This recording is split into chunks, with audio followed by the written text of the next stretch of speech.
Hello and good day. Welcome to today's episode of the Kannywood Reporter.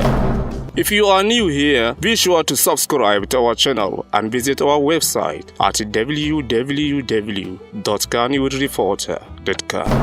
Assalamu alaikum, sunana Ali Nuhu. To lokacin da na fara ra'ayi ina so in yi fim tun ina yaro ne, kuma na kalli shirin fina-finai daban-daban.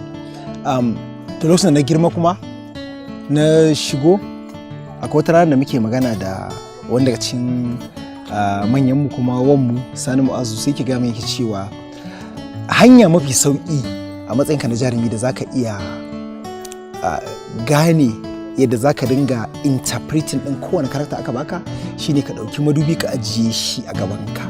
In ka ajiye madubin nan a gabanka ka rika wato ainihin yin abubuwa na yanayi daban-daban da fuskarka. Daga nan zaka gane in ka ce fushi oke kai fushi ta wannan siga, kai fushi ta wancan siga.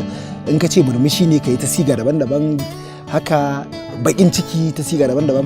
To da haka zaka iya, in aka zo a nan in kai fushi za a gan shi daban, a can ma in kai fushi za a gan shi daban.